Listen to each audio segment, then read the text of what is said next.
Hello दोस्तों, स्वागत है आज के मेरे इस वीडियो में। आज मैं लेकर आ गया हूं आपके लिए भौतिक परीक्षा अर्धवार्षिक परीक्षा 2023-24 का जो आपका एग्जाम पेपर था उसका पूरा सॉल्यूशन लेकर आ गया हूं, क्योंकि यहां पर अब आपका बोर्ड का डेट शीट आ चुका है। 22 फरवरी से आपका एग्जाम स्टार्टेड है।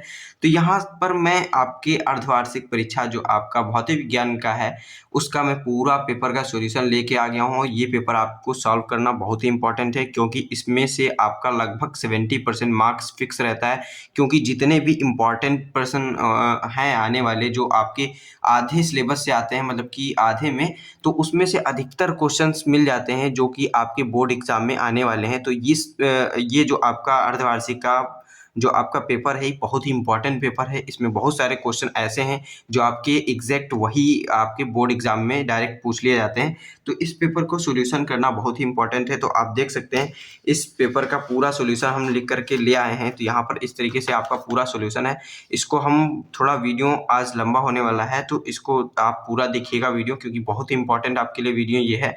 तो शुरुआत से अंत तक हम इसमें देखेंगे। और यहाँ पर मैं आपको एक और चीज़ बता देना चाहता हूँ कि अगर आप चैनल पे नए हैं तो चैनल को सब्सक्राइब कर लीजिए, क्योंकि आगे आने वाले वीडियोस में हम आपको बोर्ड एग्ज़ाम के पेपर भी सॉल्व कराने वाले हैं इसी चैनल पे। और यहाँ पर आपके जितने भी बोर्ड एग्ज़ाम के पेपर हैं फिजिक्स, केमिस्ट्री, मैथ के, उनको मैं सॉल्व करवाने वाला हूँ। साथ में हिंदी, इंग्लिश भी कवर करेंगे। तो इसके लिए मैं एक चीज़ और बता देना चाहता हूँ, अगर आपको इस पेपर का पीडीएफ और यहाँ पर आपका ये जो सॉल्यूशन का पीडीएफ है, ये आपको पीडीएफ रूप में चाहिए तो आप प्रेपवेव ऐप डाउनलोड कर सकते हैं। यहाँ पर मैंने दिखाया है, ये प्रेपवेव ऐप का लोगो है और नाम यही आप टाइप करेंगे तुरंत मिल जाएगा प्ले स्टोर पे। तो यहाँ से आप प्रेपवेव ऐप डाउनलोड कर लेंगे और वहाँ से आपको इसका पूरा पीडीएफ मिल जाएगा। और अगर आपको हिंदी का साहित्यिक परिचय, सारांश, कहानियों का और जीवन परिचय वगैरह आपको अगर चाहिए तो यहाँ पर आप दूसरे चैनल को सब्सक्राइब कर सकते हैं। वहाँ पर आपको इनके सारांश, जैसे इस तरीके से आप देख सकते हैं सारांश, और इसका पीडीएफ आपको प्रेपवेव ऐप पर मिल जाएगा। और आपको सेकेंड चैनल पे इसका पूरा जो वीडियो है वो आपको देखने को मिल जाएगा। तो उसको चैनल सब्सक्राइब कर लीजिएगा। उसका दोनों, आपका ऐप का और दूसरे चैनल का लिंक इसी डिस्क्रिप्शन बॉक्स में है, वहाँ से आप देख सकते हैं। तो अब हम बिना टाइम वेस्ट किए इसको स्टार्ट करने वाले हैं। भौतिक विज्ञान का पेपर जो है ये अर्धवार्षिक परीक्षा का, तो इसका पूरा सॉल्यूशन हम करेंगे अब। तो विद्युत क्षेत्र की तीव्रता का मात्रक है, सबसे पहला क्वेश्चन पूछा गया है, विद्युत क्षेत्र की तीव्रता का मात्रक क्या है। तो यहाँ पर मैंने सॉल्यूशन पूरा एग्जैक्ट जिस तरीके से लिखना चाहिए, जिस तरीके से आपको एकदम मतलब पढ़ के समझ में आ जाना चाहिए, उस तरीके से मैं लिख कर लाया हूँ। तो यहाँ पर विद्युत क्षेत्र की तीव्रता का मात्रक क्या है, ये आपका क्वेश्चन है इस तरीके से। तो यहाँ पर न्यूटन प्रति कूलम ये आपका आंसर हो जाता है। और हल किस तरीके से, विद्युत क्षेत्र की तीव्रता E बराबर होता है F/Q। तो यहाँ पर F बराबर बल का मात्रक न्यूटन होता है और Q बराबर आपका आवेश का मात्रक यहाँ पर कूलम हो जाता है, इसलिए विद्युत क्षेत्र की तीव्रता का मात्रक न्यूटन प्रति कूलम हो जाता है। तो यहाँ पर इस तरीके से आपका है। फिर अगला क्वेश्चन पूछा गया है इसी तरीके से। तो यहाँ पर आप देख लीजिए, निर्वात में प्रकाश की तरंग दैर्ध्य 6400 एंगस्ट्रॉम है, जल में इसकी तरंग दैर्ध्य होगी ANW। यहाँ पर आपका पूछा गया है A एयर में और यहाँ पर अपवर्तनांक W यानी वाटर, तो वाटर में। तो यहाँ पर इस तरीके से आपको निकाल लेना है। तो निर्वात में प्रकाश की तरंग दैर्ध्य इतना दिया गया है, जल में इसकी तरंग दैर्ध्य जो है आपको इतने यहाँ पर पूछा गया है, जल में इसकी तरंग दैर्ध्य आपको पूछा गया है। और इसका अपवर्तनांक आपको दे दिया गया है, किसके सापेक्ष, जल के सापेक्ष हवा का अपवर्तनांक। तो इस तरीके से आपका है। तो यहाँ पर आप सबसे पहले क्या करेंगे, इतना उत्तर इसका जो है 4800 एंगस्ट्रॉम है, इसको मैंने लिख दिया। फिर यहाँ पर इसका जो हल होता है, माध्यम का अपवर्तनांक, ये जो आपको दिया गया है माध्यम का अपवर्तनांक, पहले माध्यम में प्रकाश की तरंग दैर्ध्य, जो पहला माध्यम है आपका प्रकाश की तरंग दैर्ध्य उसमें लिखना है, दूसरे माध्यम में प्रकाश की तरंग दैर्ध्य। तो n इक्वल्स λ1/λ2। तो आपका अपवर्तनांक n बराबर इतना दिया है। और 6400 एंगस्ट्रॉम आपका पहले माध्यम में है, जो आपका निर्वात है, निर्वात में आपका 6400 एंगस्ट्रॉम तरंग दैर्ध्य है। तो आपका दूसरे माध्यम यानी कि आपका जल में तरंग दैर्ध्य पूछा गया है।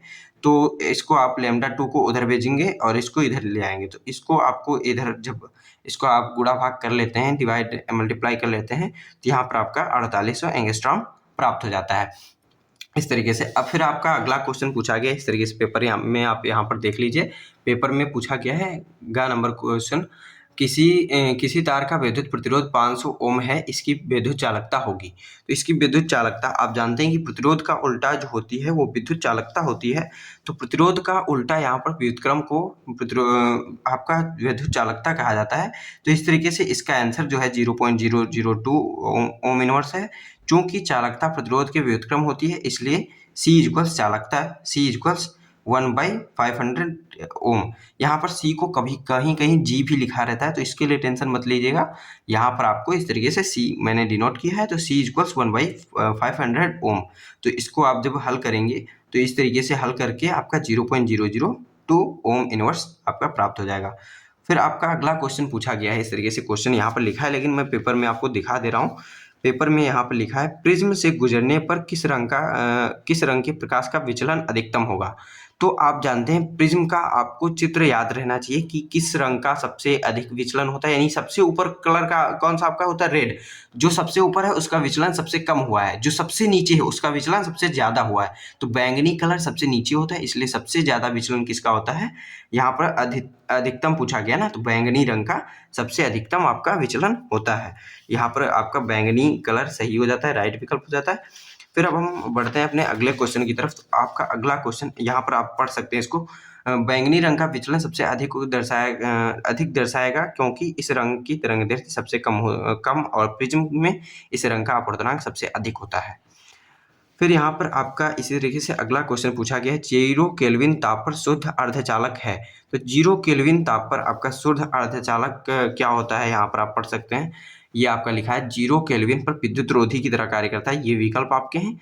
तो विद्युत रोधी होता है 0 केल्विन पर उसमें ऊर्जा शून्य होती है। ऊर्जा चालन बंध से संयोजन बंध तक इलेक्ट्रॉनों की उत्तेजित करने के लिए पर्याप्त नहीं होती है, इसलिए 0 केल्विन पर कोई मुक्त आवेश नहीं वाहक नहीं होता है। अंततः अर्धचालक 0 केल्विन पर अवरोध के रूप में कार्य करते हैं, यानी कि आपके विद्युत रोधी के रूप में कार्य करते हैं। फिर आपका अगला क्वेश्चन पूछा गया इसी तरीके से, ये आप पेपर में देख लीजिए। पेपर में आप देखिए ये क्वेश्चन है आपका, एक इलेक्ट्रॉन पर आवेश E तथा द्रव्यमान m है, एक असमान विद्युत क्षेत्र E में गतिमान है, इसका त्वरण होगा। तो त्वरण आप जानते हैं, त्वरण बराबर क्या होता है, सबसे पहले आप F इक्वल्स ma जानते होंगे। तो यहाँ पर आपका अगर F के बटे में m को ला दिया जाए तो क्या हो जाएगा आपका त्वरण, तो F बटे में m। तो F क्या होगा यहाँ पर, F E क्या है, क्यों एक इलेक्ट्रॉन का आवेश है ना, तो आवेश गुणे विद्युत क्षेत्र की तीव्रता क्या होता है, बल। यहाँ विद्युत क्षेत्र की तीव्रता F इक्वल्स E/Q से, वहां से आपका E क्यू का हो जाएगा बल बटे में द्रव्यमान, तो ये आपका त्वरण हो जाएगा। तो त्वरण बराबर F इक्वल्स ma से यहाँ पर, इसलिए A इक्वल्स F/m, तो E इक्वल्स F/Q से यहाँ पर F इक्वल्स हो जाएगा QE। तो यहाँ पर Q की जगह पर E है और कैपिटल E ये वाला विद्युत क्षेत्र की तीव्रता बटे में m, तो ये त्वरण हो जाता है आपका, चूंकि Q इक्वल्स E एक इलेक्ट्रॉन का आवेश है ना। तो इस तरीके से आपका लिखा गया है। फिर यहाँ पर आपका 12 नंबर क्वेश्चन स्टार्ट हो जाता है, ये सब भी एक एक नंबर के क्वेश्चन है आगे के। तो यहाँ पर आप देख लीजिए, एक चालक पर इतने कूलाम धनात्मक आवेश है, इस चालक पर कितने इलेक्ट्रॉनों की कमी या अधिकता होगी।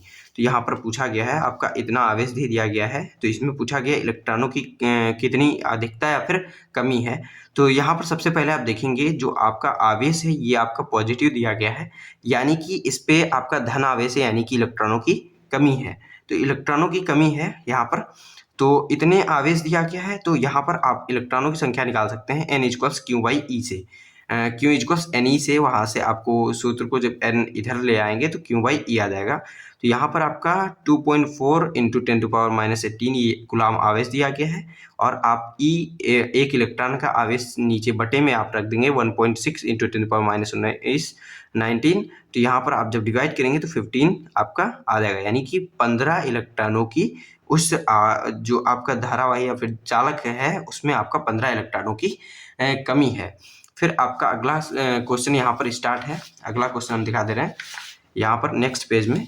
तो आप अगर अभी तक चैनल को सब्सक्राइब नहीं किए तो चैनल को सब्सक्राइब कर लीजिए, और प्रिपेयर ऐप डाउनलोड कर सकते हैं इसका PDF देखने के लिए, और यहाँ पर व्हाट्सएप चैनल भी है, व्हाट्सएप चैनल को भी फॉलो कर सकते हैं आप।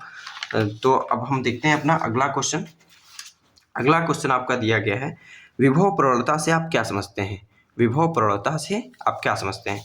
तो यहाँ पर आपका विभव प्रवणता दिया गया है किस तरीके से, क्या होता है विभव प्रवणता। तो विभव प्रवणता किसी विद्युत क्षेत्र की दूरी के सापेक्ष विभव परिवर्तन की दर को विभव प्रवणता कहते हैं। क्या विभव प्रवणता किसी विद्युत क्षेत्र में दूरी के सापेक्ष विभव परिवर्तन को विभव प्रवणता कहते हैं, यानी कि E इक्वल्स डेल, इसको देखिए ऋणात्मक ऋणात्मक जो विभव परिवर्तन होता है दूरी के सापेक्ष विभव परिवर्तन, वो भी ऋणात्मक, उसको हम विभव प्रवणता कहते हैं। Minus delta we by delta x, यहाँ पर माइनस भी कहीं कहीं लिखा जाता है, कहीं कहीं नहीं भी लिखा जाता है, तो यहाँ पर इससे कंफ्यूज आप मत होइएगा। ये बस आपको दिखाता है कि बड़ी वैल्यू से अगर आप छोटी वैल्यू घटा रहे हैं तो प्लस में आता है, लेकिन अगर छोटी वैल्यू से बड़ी वैल्यू घटाते हैं तो माइनस में आता है, इसलिए यहाँ पर माइनस डेल्टा वी लिखा है। तो इस तरीके से आपका यहाँ पर विद्युत क्षेत्र की तीव्रता विभव प्रवणता के ऋणात्मक मान के बराबर होती है, इस तरीके से लिखा गया है। फिर यहाँ पर विद्युत क्षेत्र ई इतने न्यूटन प्रति कूलम और तल के पृष्ठ इतने मीटर से गुजरती है, विद्युत फ्लक्स ज्ञात कीजिए। तो यहाँ पर आपका क्वेश्चन पेपर में भी आप देख लीजिए, ये विद्युत क्षेत्र इतने न्यूटन प्रति कूलम एक तल के पृष्ठ क्षेत्रफल इतने से गुजरता है, विद्युत फ्लक्स ज्ञात कीजिए। तो यहाँ पर आप सबसे पहले देखेंगे तो दिया है कि आपका विद्युत क्षेत्र की तीव्रता जो है इतने न्यूटन प्रति कूलम है। फिर आपका जो एरिया दिया गया है वो आपका 10 आई कैप मीटर स्क्वायर दिया गया है। तो फ्लक्स बराबर आप जानते हैं, फ्लक्स फाई इक्वल्स ई ए होता है, ई ए कॉस थीटा होता है, तो यहाँ पर ई ए आप डायरेक्ट लिख देंगे, क्योंकि यहाँ पर आई का गुणा जीरो, यानी आई के बीच में क्या होगा 0 डिग्री, तो यहाँ पर आपका आई गुणा हो जाएगा, और जे के बीच में क्या, मतलब आई जे के बीच में क्या होगा आपका कोण 90 डिग्री, तो कॉस 90 कितना होता है 0। तो यहाँ पर सीधे क्या कर देंगे आप 3 इंटू यहाँ, यानी कि आई का गुणा कर देंगे, और जे यहाँ पर है नहीं तो उसका गुणा होगा नहीं किसी से, तो उसको छोड़ दीजिए आराम से, उसमें कोई कुछ होगा ही नहीं, डायरेक्ट आई के साथ गुणा करेंगे 30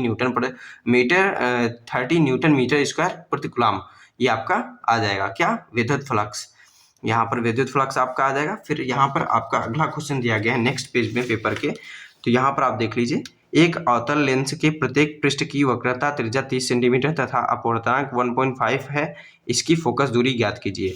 तो यहाँ पर आपका ये जो दिया गया है क्वेश्चन, इसमें कहा गया है एक अवतल लेंस है, प्रत्येक पृष्ठ की वक्रता त्रिज्या 30 सेंटीमीटर तथा अपवर्तनांक 1.5 है, इसकी फोकस दूरी ज्ञात कीजिए।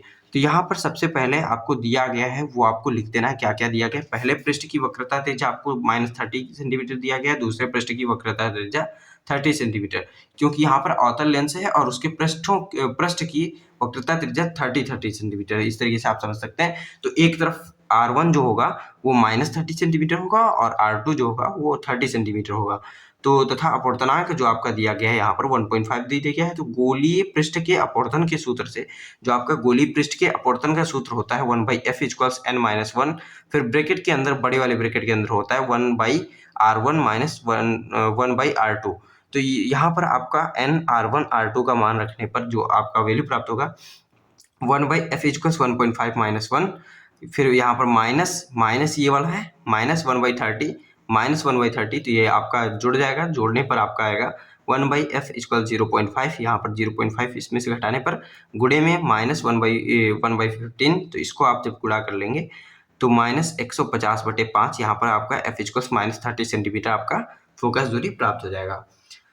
तो इस तरीके से यहाँ पर अवतल लेंस की जो आपकी फोकस दूरी है वो आपको यहाँ पर प्राप्त हो जाती है। फिर आपका अगला क्वेश्चन दिया गया है पेपर में, आप देख लीजिए, यहाँ पर 2 अपवर्तनांक तथा 10 डिग्री कोण वाले पतले प्रिज्म के में से कितना न्यूनतम विचलन कोण होगा। न्यूनतम विचलन कोण पूछा गया है, ये बहुत ही इंपॉर्टेंट क्वेश्चन है। तो विचलन कोण डेल्टा m इक्वल्स होता है आपका n-1 ए क्या है आपका प्रिज्म कोण। तो 2 अपवर्तनांक तथा 10 डिग्री कोण वाले, ये 10 डिग्री क्या है प्रिज्म कोण है ना, तो प्रिज्म के में कितना विचलन कोण होगा। तो विचलन कोण आपका विचलन कोण डेल्टा m इक्वल्स होता है n-1 ए। तो ए का वैल्यू दिया है 10 और n का वैल्यू दिया है 2 अपवर्तनांक, 2 - 1 करेंगे 1 और 10 का गुणा कर देंगे तो 10 डिग्री। प्रिज्म का न्यूनतम विचलन कोण जो होगा आपका 10 डिग्री है। तो इस तरीके से ये आपका हो जाता है। फिर आपका अगला क्वेश्चन यहाँ पर दिया गया है, इसी में बहुत ही आसान ये क्वेश्चन है, बहुत इंपॉर्टेंट, पिछले साल आया भी था 2023 के एग्जाम में, बोर्ड एग्जाम में, और इस साल भी आने की इसी तरीके से क्वेश्चन की आने की संभावना बहुत अधिक है, इसलिए मैं पूरा पेपर का सोल्यूशन लाया हूँ। तो अगर अभी तक वीडियो को लाइक नहीं किए हैं तो वीडियो को लाइक कर दीजिए।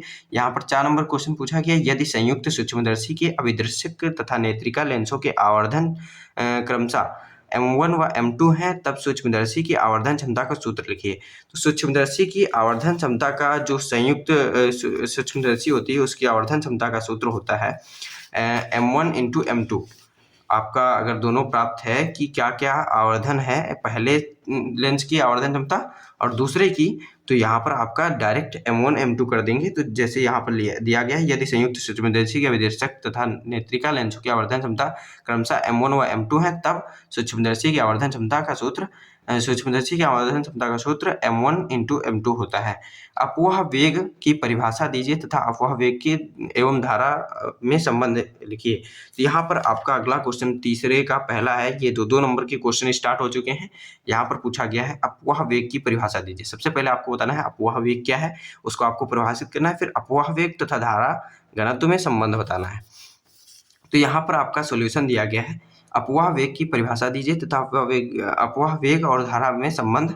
किसी चालक के सिरों को बैटरी से जोड़ने पर इलेक्ट्रॉनों द्वारा त्वरक विभव की दिशा में प्राप्त होने वाला औसत वेग अनुगमन वेग कहलाता है। क्या? किसी चालक के सिरों को बैटरी से जोड़ने पर, कोई चालक है उसके सिरों को जब हम बैटरी से जोड़ देते हैं तो इलेक्ट्रॉनों द्वारा त्वरक विभव की दिशा में प्राप्त होने वाला औसत वेग, जो आपको त्वरक विभव, जिधर को आपका विभव बहता है उसकी दिशा में प्राप्त होने वाला औसत वेग जो है अनुगमन वेग कहलाता है। इलेक्ट्रॉनों द्वारा जो त्वरक विभव प्राप्त होता है किसकी दिशा में? विभव की दिशा में, उसे हम अनुगमन वेग कहते हैं। धारा घनत्व तथा अनुगमन वेग में संबंध माना किसी चालक में इलेक्ट्रॉनों का अनुगमन वेग v है, तो चालक परिच्छेद A से प्रवाहित धारा I = NeAVD हो जाएगी। यानी कि आपका जो चालक परिच्छेद होगा उससे A से आपकी जो प्रवाहित धारा होगी वो NeAVD हो जाएगी। और धारा घनत्व तो आप जानते हैं कि J बराबर होता है I/A। तो A बराबर आपका एरिया होता है, ये जो A है यहाँ पर A ये वाला, और I बराबर यहाँ पर NeAVD। तो NeAVD बटे में A रखेंगे तो A से A कट जाएगा, NeVD आपका J आ जाएगा। तो ये आपका संबंध है धारा और धारा घनत्व में। तो इस तरीके से ये आपका आ जाता है अनुगमन वेग और धारा घनत्व में। अनुगमन वेग और धारा घनत्व में ये आपका संबंध है। फिर यहाँ पर आपका अगला क्वेश्चन पूछा गया है, ये आप देख लीजिए। अगला क्वेश्चन है, एक तार का प्रतिरोध 2 ओम है, यदि तार की त्रिज्या आधी कर दें तो नए तार का प्रतिरोध ज्ञात कीजिए। देखिए यहाँ पर कहा गया है पहले तार की जो प्रतिरोध है, एक तार की प्रतिरोध है 2 ओम है, यदि तार की त्रिज्या आधी कर दें। अगर त्रिज्या को हम आधी कर दें तो नए तार का प्रतिरोध ज्ञात कीजिए। तो नए तार का आपको प्रतिरोध ज्ञात करना है।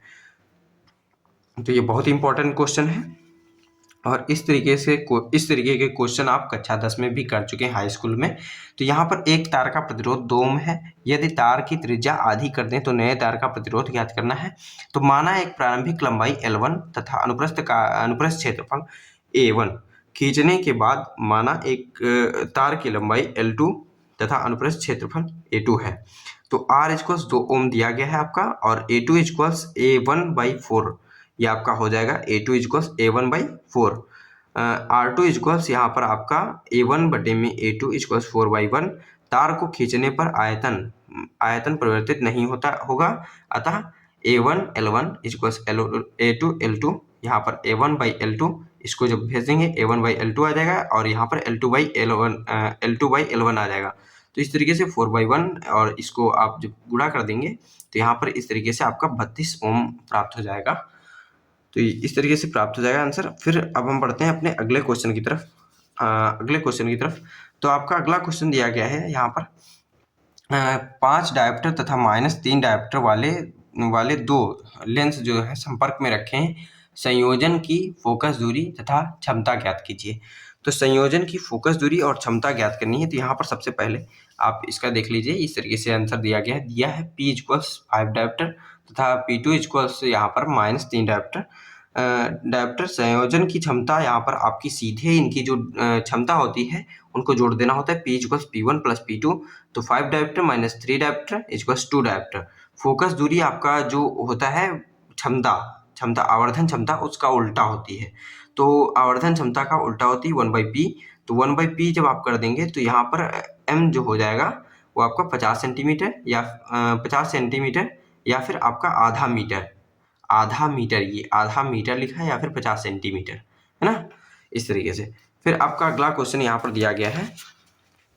अगला क्वेश्चन है, संयुक्त सूक्ष्मदर्शी का नामांकित किरण आरेख बनाइए। तो आपका संयुक्त सूक्ष्मदर्शी का नामांकित किरण आरेख बनाना है।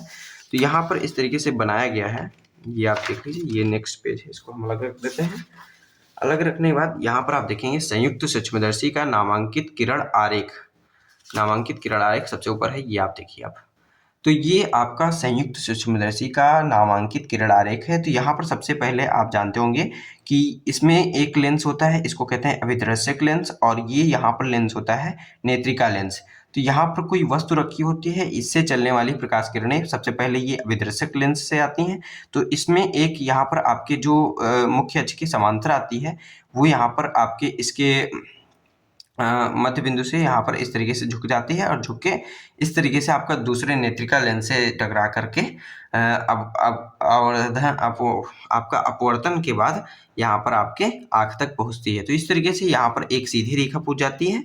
तो इस तरीके से आपके इस तरीके से संयुक्त सूक्ष्मदर्शी का किरण आरेख है। तो ये बहुत ही इम्पॉर्टेंट है किरण आरेख संयुक्त सूक्ष्मदर्शी का। इसको आपको एक तरीके से याद कर लेना है, बना के चेक कर लेना है किस तरीके से इसका प्रतिबिंब बनता है। तो आप एक दो बार इसको देखेंगे और कॉपी पे बना के देखेंगे तो आसानी से आपको ये याद हो जाने वाला है किस तरीके से आपका संयुक्त सूक्ष्मदर्शी का नामांकित किरण आरेख बनाया जाता है।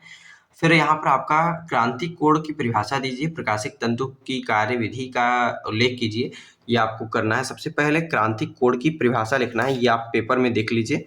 क्रांतिक कोण की परिभाषा दीजिए, प्रकाशिक तंतु की कार्यविधि का उल्लेख कीजिए। प्रकाशिक तंतु की कार्यविधि का उल्लेख करना है।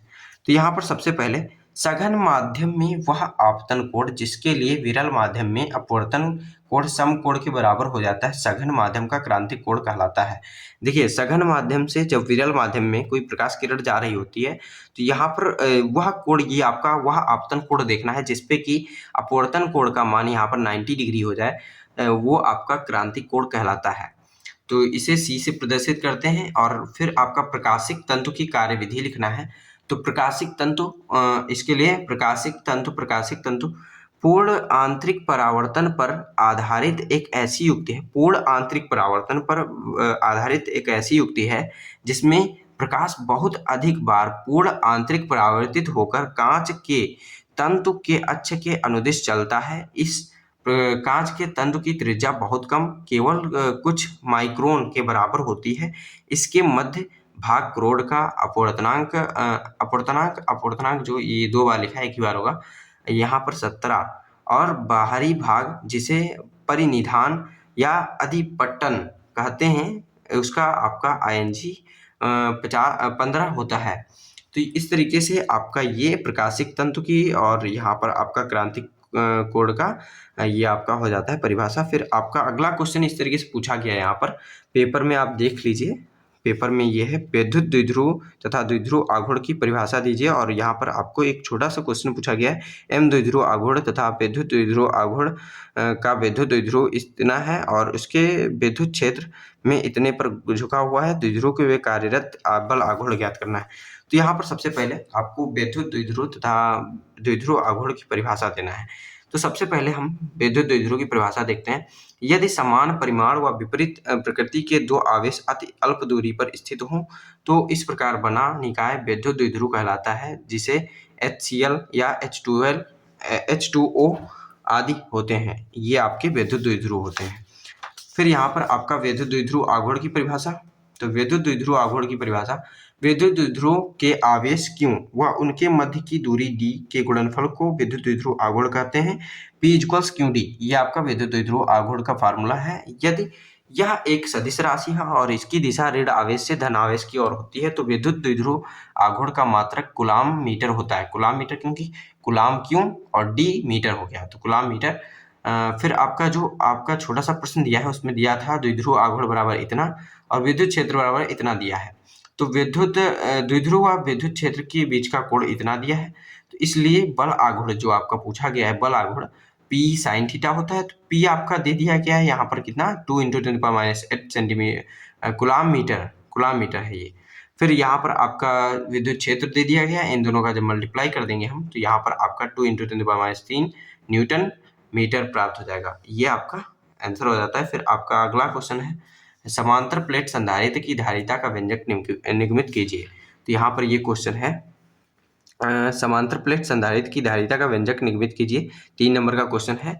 तो यहाँ पर आप देख लीजिए, माना एक समांतर प्लेट संधारित्र की समान क्षेत्रफल A के आयताकार, यहाँ पर इसको हम थोड़ा डिफरेंट दिखाते हैं, थोड़ा दूसरा है इसका परिभाषा जो एकदम अच्छे से हम लिख के लाए हैं। ये आप देखिए दूसरे पेज पे, समांतर प्लेट संधारित्र की धारिता का व्यंजक निरूपित करना है। तो समांतर प्लेट संधारित्र की धारिता, समांतर प्लेट संधारित्र में धातु की दो समान आकृतियों एवं समान क्षेत्रफल की चालक प्लेटों को परस्पर अल्प दूरी पर परस्पर समांतर व्यवस्थित किया जाता है। प्लेटों के मध्य वायु निर्वात या अन्य पराविद्युत माध्यम भरा होता है। देखिए, ये दो समांतर प्लेटें रखी गई हैं जिनके मध्य की दूरी बहुत छोटी d है और इनके बीच में कोई भी परावैद्युतांक या फिर कोई आपका निर्वात या वायु होता है। और इसमें एक तरफ से आप धारा लगाते हैं, धारा यानी तार करंट देते हैं, और दूसरे तरफ से आपका पृथ्वी से ये टच रहता है, भूमि से। तो यहाँ पर दिया गया है, जब मुख्य प्लेट P1 यहाँ पर आपका P1 को प्लस क्यों आवेश दिया जाता है, जब मुख्य प्लेट P1 को आप जब प्लस क्यों आवेश दिया जाता है, तो स्थिर विद्युत प्रेरण द्वारा प्लेट P2 पर की भीतरी सतह पर माइनस क्यों होगा, नहीं है, माइनस क्यों आवेश तथा बाहरी सतह पर प्लस क्यों आवेश, यहाँ पर बाहरी सतह में इसके प्लस क्यों आवेश आ जाता है। और यहाँ पर P का संबंध पृथ्वी से होने के कारण इसकी बाहरी सतह पर जो प्लस क्यों आवेश आया है वो पृथ्वी में चला जाता है, पृथ्वी में दिए स्वतंत्र इलेक्ट्रॉन द्वारा उदासीन हो जाता है। इस प्रकार प्लेट P2 पर केवल माइनस क्यों आवेश रह जाता है, इस पर केवल माइनस क्यों आवेश अंदर की तरफ रह जाता है। इस प्रकार दोनों प्लेटें परस्पर विपरीत प्रकृति के आवेशों से आवेशित हो जाती हैं। इधर आप प्लस आवेश दे ही रहे हैं, उधर माइनस आवेश प्रेरित हो गया है। तो इस तरीके से यहाँ पर परस्पर विपरीत प्रकृति के आवेश हो जाते हैं तथा इसके बीच का विद्युत क्षेत्र उत्पन्न हो जाता है, जिसकी तीव्रता आपका E सिग्मा बटे एप्सिलॉन नॉट होती है। चूंकि आवेश का पृष्ठ घनत्व सिग्मा क्यों A होता है, इसलिए E आपका विद्युत क्षेत्र की तीव्रता यहाँ पर आपकी हो जाएगी क्यों बटे में एप्सिलॉन नॉट A। यदि प्लेटों के बीच विद्युत विभवांतर V हो तो सूत्र V/D से V ED हो जाता है यहाँ पर आपका। फिर इसी तरीके से आगे और थोड़ा सा बढ़ने पर आपका यहाँ पर इसका फार्मूला ज्ञात हो जाता है, क्या, V आपका क्यों बटे epsilon not A into D जब कर देंगे गुणा, चूंकि संधारित्र की धारिता जो होती है C क्यों ही होती है, तो यहाँ पर आपका इसका क्यों अपॉन में V का वैल्यू रख देंगे इसको, तो क्यों से क्यों यहाँ पर आपका डिवाइड हो जाएगा, तो C एप्सिलॉन नॉट A बटे में D आपका इस तरीके से प्राप्त हो जाएगा। ये आपका हो जाता है, यही निर्वात या वायु में समांतर प्लेट संधारित्र की धारिता का सूत्र है। तो ये आपका सूत्र प्राप्त हो जाता है समांतर प्लेट संधारित्र की धारिता का। फिर आपका अगला क्वेश्चन पूछा गया है, प्रिज्म कोण 60 वाले प्रिज्म के प्रकाश किरण डालने पर न्यूनतम विचलन कोण 30 डिग्री प्राप्त होता है। प्रिज्म के पदार्थ का अपवर्तनांक ज्ञात कीजिए। तो यहाँ पर आपको प्रिज्म के पदार्थ का अपवर्तनांक ज्ञात करना है। तो यहाँ पर सबसे पहले आपको प्रिज्म कोण दे दिया गया है 60 डिग्री, और यहाँ पर अब न्यूनतम विचलन कोण दे दिया है 30 डिग्री प्राप्त होता है, जिसे अपवर्तनांक आपको ज्ञात करना है। तो अपवर्तनांक n बराबर होता है, वो आपका था, अगर कोई पतला प्रिज्म कोण है, जो पहला आपका ये प्रिज्म कोण वाला न्यूनतम विचलन कोण पूछा गया था, वो आपका फार्मूला जो था वो पतले प्रिज्म के लिए था और ये मोटे प्रिज्म के लिए है। तो मोटे प्रिज्म के लिए क्या होता है, n साइन यहाँ पर delta m plus a upon में 2, और पूरे के बटे में यहाँ पर साइन a/2 होता है। साइन 30 प्लस 60 ये आपका डेल्टा m और a आप जोड़ देंगे जब, तो 60 प्लस 9 आपका ये 30 बटे में 2 और साइन 60 अपॉन में 2, तो साइन 45 बटे में साइन 30। तो ये जब आप कर लेंगे तो 1/√2 और 1/2, तो इसका आपका √2 आंसर आ जाता है, अपवर्तनांक आपका √2 हो जाएगा।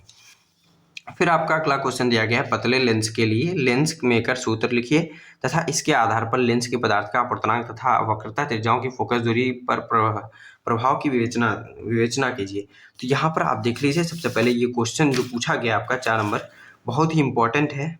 ये आपका 4 नंबर क्वेश्चन पूछा गया है, दिखा दे रहे हैं, अंगा नंबर हो गया ये। इसके बाद यहाँ पर आप देख लीजिए पतले लेंस वाला, ये आपका अंगा नंबर ही है, वो नंबरिंग गलत हुआ होगा। पतले लेंस के लिए लेंस मेकर के सूत्र लिखिए, इसके आधार पर लेंस के पदार्थ का अपवर्तनांक तथा वक्रता त्रिज्या की फोकस दूरी पर प्रभाव की विवेचना कीजिए। तो तो इस तरीके से ये है। आप अगर इस पेपर का अभी भी पीडीएफ नहीं डाउनलोड किए हैं तो पीडीएफ अगर डाउनलोड करना चाहते हैं बाद में भी पढ़ सकें, इसके लिए आप प्रेफियो ऐप डाउनलोड करिए, वहाँ से आप इसका पीडीएफ देख सकेंगे। और यहाँ पर आपको बहुत ही इंपॉर्टेंट सब टॉपिक्स दिखाए जाते हैं, इसलिए चैनल को सब्सक्राइब रखिए, वीडियो को लाइक कर दीजिए। और यहाँ पर फिर आपका इसका अब डेरिवेशन कर लेते हैं किस तरीके से पतले लेंस के लिए लेंस मेकर का सूत्र जो होगा वो किस तरीके से निकालेंगे हम, डेरिवेशन है ये। तो पतले लेंस के लिए लेंस मेकर सूत्र जो होता है 1/f equals n-1 1/r1 minus 1/r2, ये आपका लेंस मेकर सूत्र है। फिर लेंस मेकर सूत्र के आधार पर लेंस के पदार्थ के अपवर्तनांक तथा वक्रता त्रिज्या की फोकस दूरी की विवेचना करना है आपको, विवेचना करना है केवल यहाँ पर, इसके आधार पर आपको विवेचना करना है। तो यहाँ पर आप जानेंगे कि n इक्वल्स इन्फिनिटी अगर हम यहाँ पर रख देते हैं, इन्फिनिटी रख देंगे, अगर किसी चीज़ का अपवर्तनांक अनंत होगा तो यहाँ पर f इक्वल्स 0 आपका आ जाएगा। और n इक्वल्स 1 अगर रख देते हैं हम तो f इक्वल्स अपरिभाषित हो जाएगा, यानी कि आप जो आपका फोकस दूरी है वो अपरिभाषित हो जाएगा, यानी कि अनंत हो जाएगा या फिर अनंत हो जाएगा। फिर इस सूत्र से स्पष्ट है कि फोकस दूरी वक्रता त्रिज्या पर निर्भर करती है, वक्रता त्रिज्या पर निर्भर करती है। उत्तल लेंस के लिए R1 धनात्मक तथा R2 ऋणात्मक होते हैं, तो f1/f इक्वल्स आपका इतना हो जाता है। यहाँ पर आप देख लीजिए इस तरीके से ये आपका हो जाएगा। ये इस तरीके से लिखने के बाद उत्तल लेंस की फोकस दूरी धनात्मक होती है। फिर यहाँ से आपको पता चलता है कि उत्तल लेंस की फोकस दूरी धनात्मक होती है, तो ये आपका हो जाता है। फिर यहाँ पर और थोड़ा सा 2-3 चीज़ विवेचना में लिख दिया जाता है, जिससे कि टॉपिक थोड़ा सा बड़ा हो जाए कि क्या क्या विवेचना आप कर सकते हैं उसके बारे में बता सकते हैं। अवतल लेंस के लिए R1 ऋणात्मक तथा R2 धनात्मक होता है अवतल लेंस के लिए आपका। तो इस तरीके से लिख लेंगे कि क्या आपका ऋणात्मक और धनात्मक होता है। अवतल लेंस की फोकस दूरी ऋणात्मक विशेष स्थितियां जो है R1 व R2 अगर R हों बराबर हों तो अवतल लेंस और उत्तल लेंस मतलब उत्तल लेंस के लिए f इक्वल्स r होता है और अवतल लेंस के लिए f इक्वल्स -r होता है। ये आपकी हो गई विवेचना लेंस मेकर सूत्र के आधार पर। तो इस तरीके से अब हम बढ़ते हैं अपने अगले क्वेश्चन की तरफ। आपका अगला क्वेश्चन इस तरीके से पूछा गया है, 5वें का विद्युत द्विध्रुव की अच्छी स्थिति में विद्युत विभव का सूत्र निर्मित करना है आपको। तो माना एक विद्युत द्विध्रुव दो आवेश प्लस क्यू तथा माइनस क्यू से मिलकर बना है।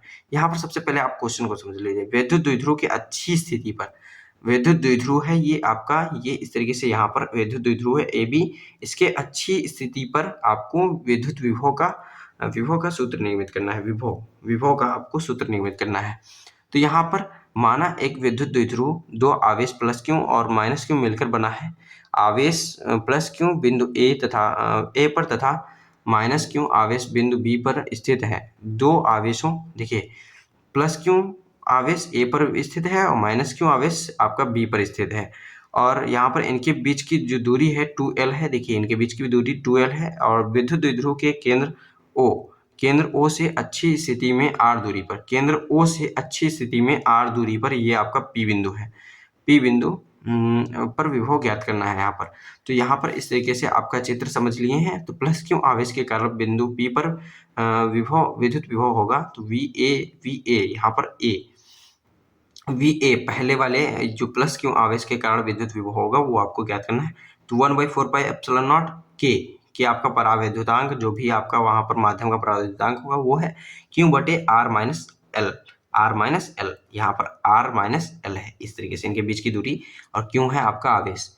तो इस तरीके से आपका जो विभव है इस तरीके से आपको लिख देना है। फिर माइनस क्यू आवेश के लिए कारण बिंदु P पर विद्युत विभव, तो माइनस क्यू के कारण जो है VB equals -1/4πε0 K Q/R+L।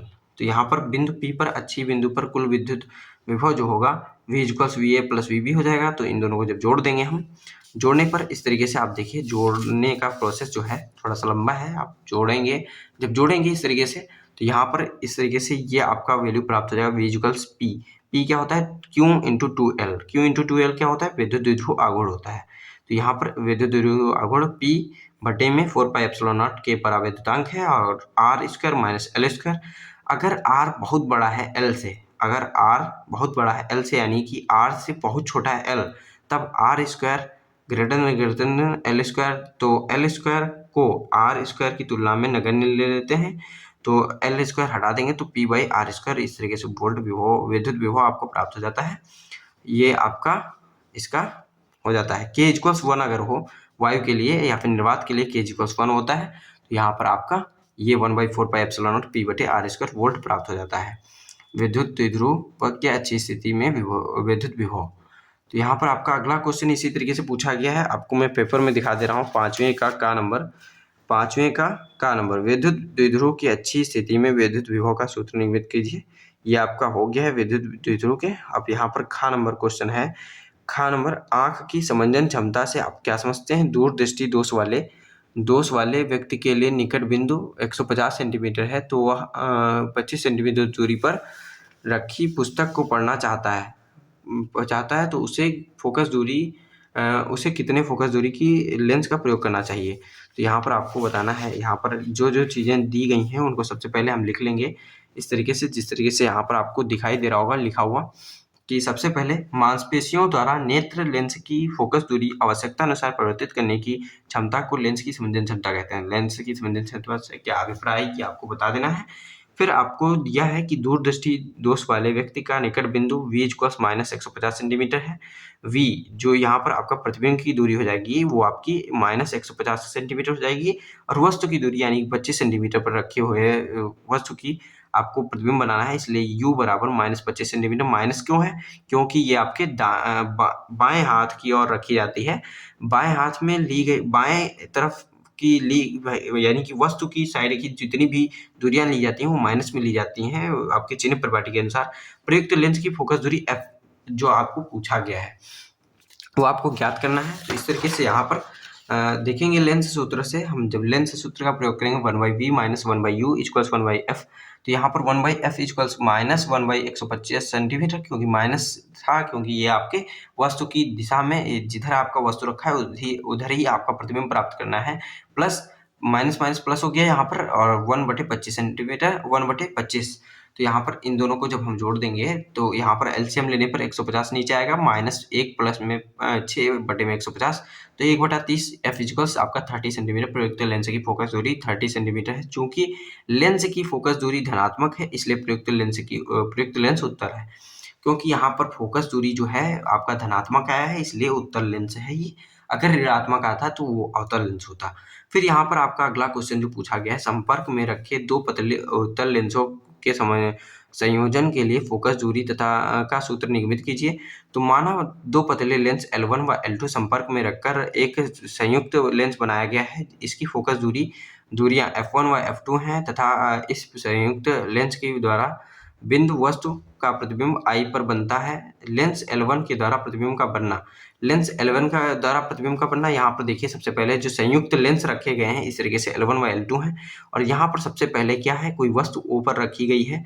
O पर वस्तु का जो सबसे पहले प्रतिबिंब बनाएगा ये बनाएगा L1 द्वारा वस्तु का बनना जो I1 पर बनाता है। L1 जो है वो I1 पर प्रतिबिंब बनाता है। तो यहाँ पर माना वस्तु की दूरी u है, तो यहाँ पर प्रतिबिंब की दूरी v1 यहाँ पर ये वाला, यहाँ से लेकर इस पहले वाले लेंस से लेकर ये वाली दूरी v1 हो जाती है। v1 f1 फोकस दूरी है, तब लेंस की फोकस दूरी 1/f1 - 1/v1 - 1/u = 1/f1 तथा L2 लेंस के द्वारा प्रतिबिंब का बनना। तो L2 लेंस के द्वारा जो होगा ये आभासी प्रतिबिंब जो है इसके लिए आभासी वस्तु का कार्य करेगी। वस्तु यहाँ पर आपका इसका L1 यानी v1 पर दिया गया है, तो v1 यहाँ पर 1/v या आपका उसका वस्तु जो प्रतिबिंब की दूरी है 1/v है ये वाला दूरी, और यहाँ पर v1 जो है इसके वस्तु की दूरी है, तो यहाँ पर बराबर में 1/f। तो समीकरण 1 और 2 से इन दोनों को जब हम जोड़ देंगे तो 1/v - 1/u आ जाएगा, बराबर में 1/f प्लस में 1/f2 आ जाएगा। तो इस तरीके से इन दोनों की, यदि दोनों लेंसों के स्थान पर एक ऐसे लेंस का प्रयोग किया करें जिसके लिए वस्तु की दूरी u और प्रतिबिंब की दूरी v है तथा लेंस की फोकस दूरी f के लिए लेंस सूत्र 1/v - 1/u = 1/f हो जाएगा। तो आपका समीकरण 3 और 4 से 4 से तुलना करने पर 1/f equals 1/f1 plus 1/f2 आपका ये प्राप्त हो जाता है। यानी कि ये इस सूत्र के द्वारा संयुक्त लेंस की फोकस दूरी की गणना की जा सकती है। इसी तरीके से आपका जो आवर्धन क्षमता सबसे वहाँ पर एक आसान सा क्वेश्चन दिया गया था m1 इंटू m2 जो है, तो m आप जानते हैं कि जो आवर्धन होता है वो f का उल्टा होता है, यानी कि m1 इंटू m2 कर देता है इसमें। इस तरीके से ये आपका वो प्राप्त होता है। इसी तरीके से संयुक्त लेंस का जो आवर्धन क्षमता है उसका सूत्र प्राप्त हो जाता है। यहाँ पर किसी सेल के आंतरिक प्रतिरोध का क्या अर्थ है, यह किन कारकों पर निर्भर करता है, यह अब आपका अगला क्वेश्चन है। पेपर में भी आप देख सकते हैं, यहाँ पर मैं दिखा दे रहा हूँ। पेपर में पूछा गया है किसी सेल के लिए आंतरिक प्रतिरोध का क्या अर्थ है, यह किन कारकों पर निर्भर करता है, ये आपका है। फिर आगे अब ज़्यादा क्वेश्चन नहीं बचे हैं, वीडियो अंत तक देखिएगा, अंत तक बने रहिए और मैं इस वीडियो में आपको पूरा पेपर सॉल्व कराने वाला हूँ। बहुत ही इंपॉर्टेंट पेपर है ये आपका, तो इस पेपर को सॉल्व करना बहुत ही ज़रूरी है।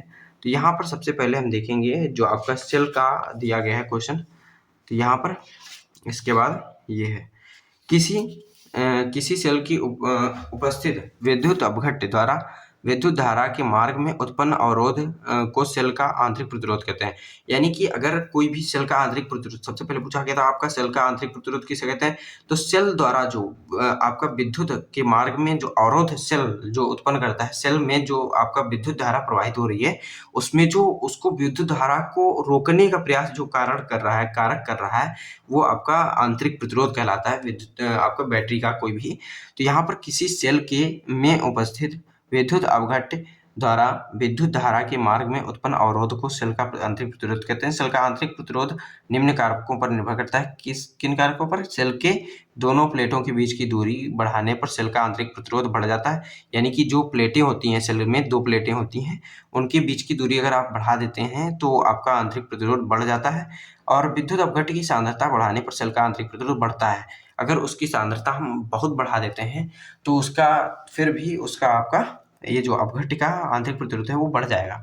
तो व्हीटस्टोन ब्रिज का परिपथ आरेख बनाइए तथा संतुलन की शर्तें ज्ञात कीजिए। ये आपका अगला क्वेश्चन है, यहाँ पर मैं दिखा दे रहा हूँ अगला क्वेश्चन। अगला क्वेश्चन यहाँ पर ये इस तरीके से दिया गया है, व्हीटस्टोन ब्रिज का परिपथ आरेख बनाइए।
RS एक चतुर्भुज ABCD की 4 भुजाओं पर, चतुर्भुज है ABCD की 4 भुजाओं पर विकर्ण BD जो है आपका विकर्ण BD पर धारामापी इस तरीके से जुड़ा है तथा विकर्ण विकर्ण AC पर यह आपका संतुलन AC सेल लगा है और संतुलन अवस्था प्रतिरोध में बहने वाली धाराएं चित्रानुसार बहने वाली जो धाराएं हैं प्रतिरोधों में वो आपको इस तरीके से I1 I2 लिखा हुआ है। और यहाँ पर इस तरीके से संतुलन अवस्था में धारामापी कोई विक्षेप नहीं उत्पन्न करता है, कोई विक्षेप नहीं उत्पन्न करता है, यानी कि उसमें कोई भी धारा प्रवाहित नहीं होती है। अतः ए व बी के बीच के विभवांतर जो होता है, ए व डी के बीच के विभवांतर बराबर होता है, ए और बी के बीच का विभवांतर ए और डी के बीच का विभवांतर बराबर होता है। तो I1 into P equal to I2 into R, इस तरीके से। इसी प्रकार सी व बी के बीच का विभवांतर और सी व डी के बीच का विभवांतर बराबर होता है, इसलिए I1 इंटू क्यू और equal to I2 equal into S. तो समीकरण 1 और 2 से इनको जो कर लेंगे तो वो I1 into P, I1 into Q यहाँ पर बटे में, इस तरीके से संतुलन की अवस्था जो आपकी प्राप्त होती है P by Q equals to R बटे में क्यू, यही सेतु की संतुलन की शर्त है। फिर आपका अगला क्वेश्चन इसी तरीके से अथवा में पूछा गया है, ये आपका 4 नंबर का क्वेश्चन है, 3 ही नंबर का, ये भी वो भी 3 ही का, तो ये भी 3 ही का है। फिर यहाँ पर पूर्ण आंतरिक परावर्तन, ये आपका देख लेते हैं हम कितने नंबर का है। हाँ, ये 3 ही नंबर का है आपका। तो पूर्ण आंतरिक परावर्तन से आप क्या समझते हैं, इसकी शर्त लिखिए। तो सघन माध्यम से आपतन कोण का मान यदि क्रांतिक कोण से अधिक कर दिया जाए, यानी कि पहले तो पूर्ण आंतरिक परावर्तन होता कब है, सघन माध्यम से जब विरल माध्यम में कोई प्रकाश की किरण जाती है तब होता है। वो भी कब होगा, जबकि क्रांतिक कोण से आप आपतन कोण का और मान बढ़ा देते हैं। क्रांतिक कोण पे क्या होता है, 90 डिग्री अपवर्तन कोण होता है। अगर हम आपतन कोण को और अधिक बढ़ा देते हैं, क्रांतिक कोण से ऊपर बढ़ा देते हैं, तो ये आपका पूर्ण आंतरिक परावर्तन की घटना देखने को मिलती है। तो संपूर्ण आपतित प्रकाश किरण जो होती है परावर्तन के नियमों का अनुसार परावर्तन, अब यहाँ पर पहले अपवर्तन होता है, अगर माध्यम टू माध्यम पर जाती तो यहाँ पर अपवर्तन होता था, लेकिन यहाँ पर क्या, डायरेक्ट परावर्तन के नियमों के अनुसार परावर्तित होकर सघन माध्यम में वापस लौट जाती है। यह घटना प्रकाश की पूर्ण आंतरिक परावर्तन कहलाती है। पूर्ण आंतरिक परावर्तन के लिए आवश्यक शर्तें जो हैं इस तरीके से लिखी गई हैं। प्रकाश का गमन सघन माध्यम से विरल माध्यम में होना चाहिए और सघन माध्यम में प्रकाश किरण का आपतन कोण क्रांतिक कोण से के मान से अधिक होना चाहिए।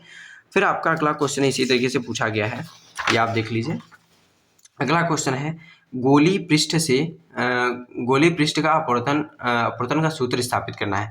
गोली पृष्ठ का अपवर्तन का सूत्र स्थापित करना है, बहुत ही इंपॉर्टेंट क्वेश्चन है ये, अधिकतर पूछा जाता है बोर्ड एग्जाम में, बहुत बार रिपीटेड क्वेश्चन है। तो रिपीटेड क्वेश्चन पे प्रीवियस एग्जाम के जो क्वेश्चन है उनको बहुत ही ध्यान देना है, क्योंकि इस पेपर में अधिकतर जो क्वेश्चन है, कोई भी ऐसा क्वेश्चन नहीं होगा जो एक भी बार पूछा नहीं गया हो, कई बार पूछे हुए क्वेश्चन ही इस पेपर में दिए गए हैं। तो बहुत ही इंपॉर्टेंट पेपर है, प्रीवियस ईयर पेपर का अगर अच्छा आप तैयारी करना चाहते हैं तो इस तरीके से जो आपके ईयरली के एग्जाम पेपर हैं बहुत इंपॉर्टेंट है सॉल्व करना। तो ये आप इस तरीके से देख सकते हैं। तो यहाँ पर पेपर में भी आपको दिखा दे रहा हूँ, 6वां क्वेश्चन ये आपका 4 नंबर का, 4 नंबर लिखे गए हैं, लेकिन ये 5 नंबर का है। गोली पृष्ठ से अपवर्तन का सूत्र स्थापित कीजिए। अथवा में भी इसके मिलता है, गोली पृष्ठ से अपवर्तन के लिए सूत्र और किसी पतले लेंस की फोकस दूरी का सूत्र स्थापित कीजिए। तो हम इस जो पेपर आपका सोल्यूशन वीडियो लेकर आए हैं, इसमें हर एक क्वेश्चन का सोल्यूशन मैं दिखाने वाला हूँ कि किस तरीके से करना है। तो यहाँ पर सबसे पहले गोली पृष्ठ के अपवर्तन का सूत्र स्थापित करेंगे। तो गोली पृष्ठ के तो इतने बड़े बड़े क्वेश्चन और हर एक क्वेश्चन को सॉल्व करा रहे हैं, बहुत वीडियो बनाने में बहुत मेहनत लगती है, कई दिन बाद, मतलब कई दिनों की मेहनत के बाद ये पूरा पेपर टाइप हो पाया है। बहुत अकेले मैंने टाइप किया है, तो बहुत ज़्यादा टाइम लग गया है। तो इसके लिए आप वीडियो को लाइक ज़रूर कीजिएगा, मेरी मेहनत का थोड़ा सा पता चलना चाहिए कि हाँ आप लोग को फ़र्क पड़ता है, और उसके लिए आप वीडियो को लाइक ज़रूर कीजिए, जिससे कि हमें और भी आगे वीडियो बनाने में थोड़ी सा प्रोत्साहन मिले और हम आगे के वीडियो आपके लिए लाते रहें और आपकी बोर्ड की एग्जाम की तैयारी अच्छे से अच्छे हो सके। तो यहाँ पर गोली पृष्ठ से अपवर्तन का सूत्र स्थापित करना है। माना एक गोली पृष्ठ है जो निरपेक्ष अपवर्तनांक n1 के विरल माध्यम में निरपेक्ष अपवर्तनांक n2 के सघन माध्यम से पृथक करता है।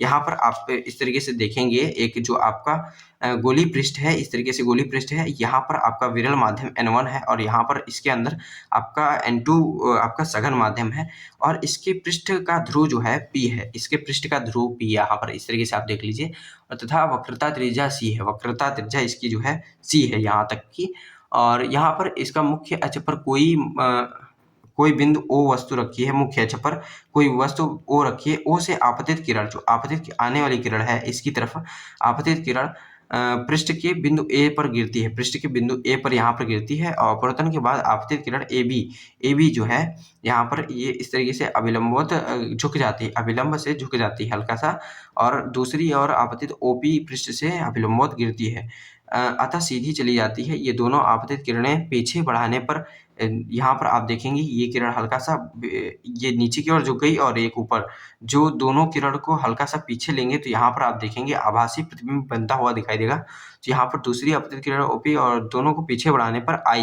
पर मिलती हैं, अतः बिंदु I पर बिंदु O का आभासी प्रतिबिंब तथा माना आपतन कोण OAC I है, आपतन कोण BAN यहाँ पर OAC यहाँ पर इतना आपतन कोण आई है और ये आपका BAN जो है R है। OA और IA तथा CA मुख्य अक्ष पर क्रमशः अल्फा बीटा गामा कोण बनाती हैं। यहाँ पर अल्फा बीटा गामा कोण बनाती हैं। A मुख्य अक्ष पर खींची गई अभिलंब AM की ऊंचाई है। यहाँ पर AM की ऊंचाई जो है h है।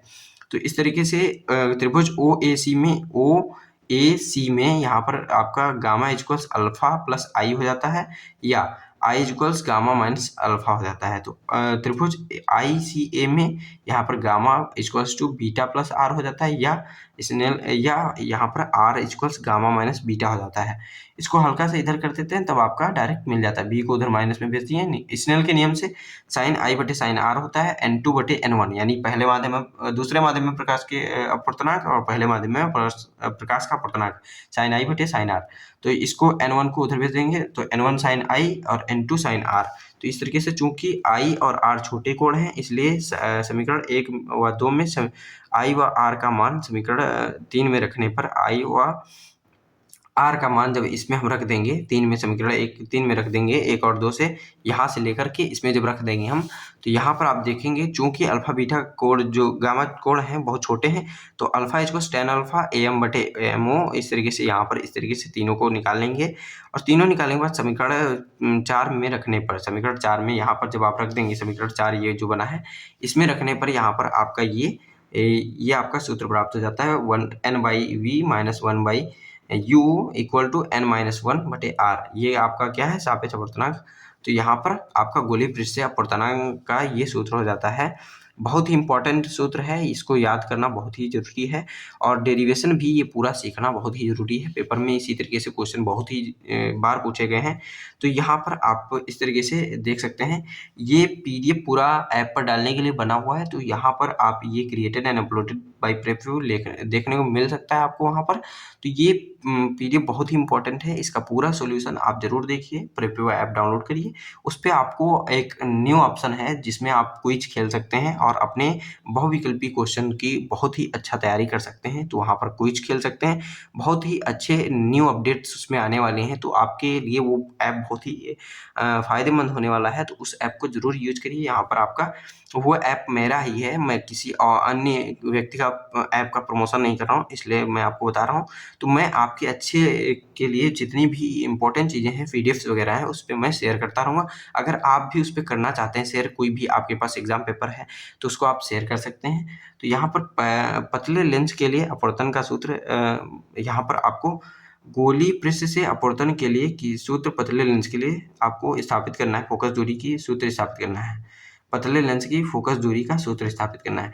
तो पतले लेंस के लिए अपवर्तन का सूत्र, माना एक पतला लेंस L वायु में रखा है, लेंस के पदार्थ का वायु के सापेक्ष अपवर्तनांक N2 है और लेंस के दोनों ओर माध्यम समान है। लेंस का अपवर्तनांक N1 माना लेंस का प्रकाशिक केंद्र C है तथा इसके पहले व दूसरे पृष्ठों की वक्रता त्रिज्या R1 व R2 है लेंस।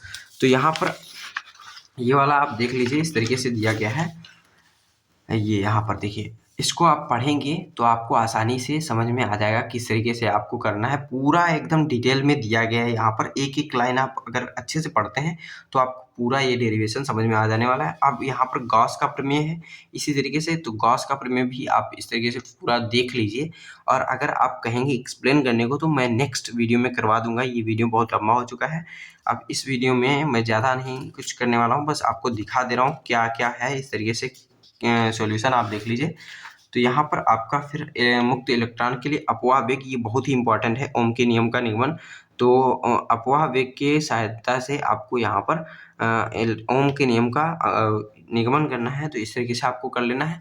फिर यहाँ पर आपका संयुक्त सूक्ष्मदर्शी की आवर्धन क्षमता का सूत्र निगमित करना है। ये भी आप इस तरीके से देख लीजिए और पूरा कर लीजिएगा। फिर यहाँ पर इस तरीके से पूरा इसका डेरिवेशन हो जाता है। फिर यहाँ पर विशिष्ट प्रतिरोध की परिभाषा लिखना है और विशिष्ट चालकता एवं धारा घनत्व में संबंध स्थापित करना है। तो ये आपका है, इस तरीके से देख लीजिए पूरा क्वेश्चन और पूरा देखकर पढ़ के तभी इसको छोड़िएगा, और या फिर आप कॉपी पे इसको नोट कर सकते हैं अपनी। तो इस तरीके से देख लीजिए और इसका पूरा PDF देखने के लिए आप ऐप जरूर डाउनलोड करिए, वहाँ से पूरा PDF देखिए और इसको अच्छे से आप अपनी कॉपी पे नोट करिए, जिससे कि आपके बोर्ड का तैयारी अच्छे से हो सके। अब मिलते हैं अपने अगले वीडियो में, तब तक के लिए धन्यवाद।